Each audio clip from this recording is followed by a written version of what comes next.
Bueno, continuamos con la segunda parte de la clase 3.1. Intervalos abiertos y cerrados. Vamos a ver que un intervalo abierto es aquel que no incluye los extremos, ¿no? Entonces, por ejemplo, x pertenece a los reales, tal que x es menor que 3 y mayor que menos 2, significa que son todos los reales entre menos 2 y 3 sin incluir a estos últimos. Si queremos indicar un intervalo cerrado, tendríamos que poner x pertenece a los reales tal que x es menor o igual que 3 y mayor o igual que menos 2. De esa manera se tiene el intervalo cerrado que está incluyendo los extremos, menos 2 y 3. Relaciones entre conjuntos. Dados los conjuntos A y B, A se dice subconjunto de B si y solo si todo elemento de A es también elemento de B. Simbólicamente se utiliza A incluido en B, pero este símbolo de incluido también tiene en cuenta la posibilidad de que A sea igual que B, o sea que A tenga todos los elementos de B. Si solo si para todo X, si X pertenece a A, entonces X pertenece a B. Entonces, si A está incluido en B y a su vez A es distinto de B, este sería el otro caso, entonces existe algún elemento de B que no es elemento de A. En ese caso se dice que A es un subconjunto propio de B. Y para indicar que A es un subconjunto de B se utiliza este símbolo de incluido.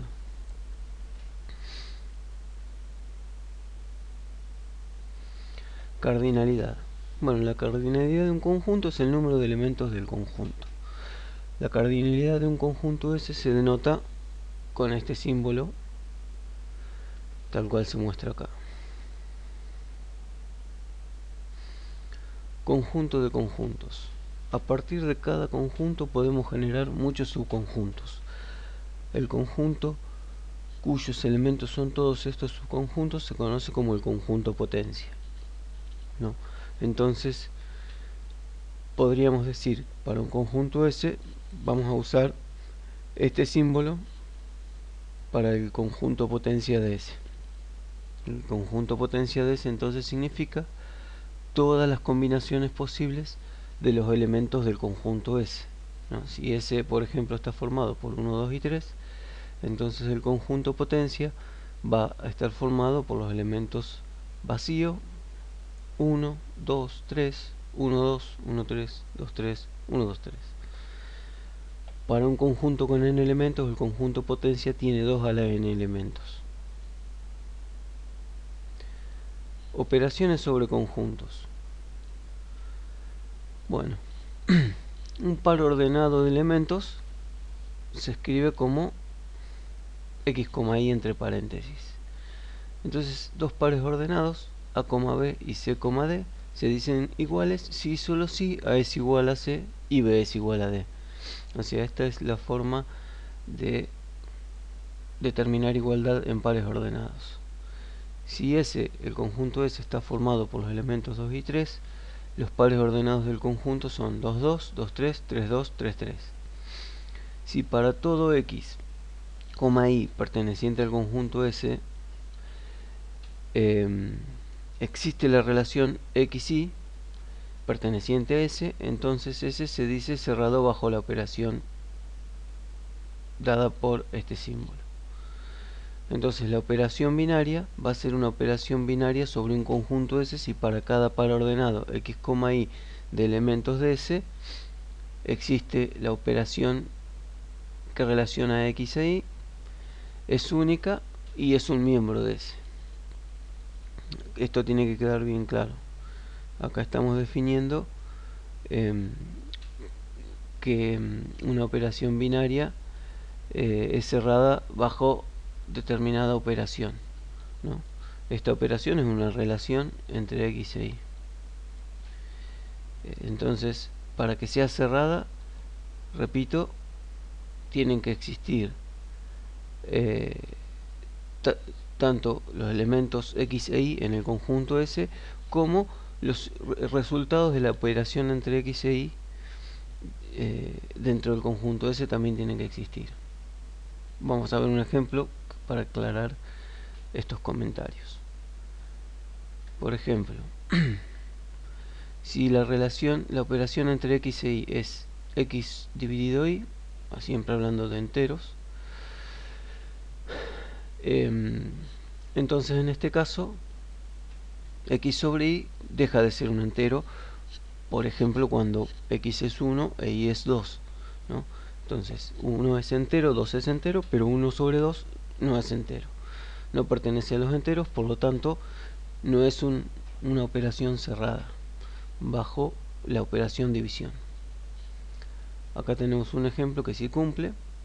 La operación entre x y y dada por x sobre y, tal que ese es el conjunto de los racionales positivos. En este caso sí se cumple porque si x es 1 e y es 2, un medio forma parte de los racionales. Por lo tanto, no solo x e y forman parte del conjunto S, sino también la operación cociente o división entre los elementos de S. Bueno, acá hay otros ejemplos adicionales en donde no cumple con que la operación sea cerrada dentro del conjunto S, y este sí cumple, ¿no? Este es bastante sencillo. El máximo entre la operación lo que hace es determinar el máximo entre x e y, ¿no? Si S está formado por los naturales, entonces los naturales son infinitos y vamos a poder determinar cuál es el máximo entre dos números naturales.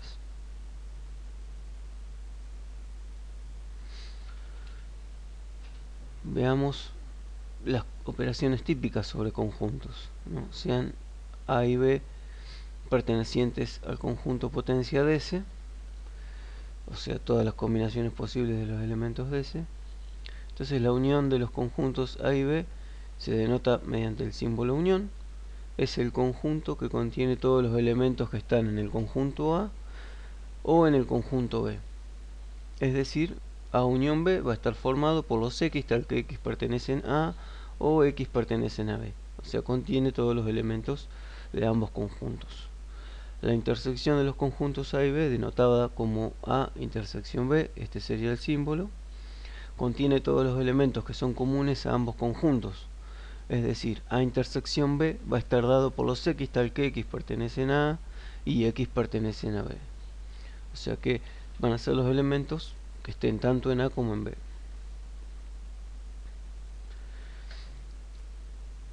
Veamos conjuntos disjuntos.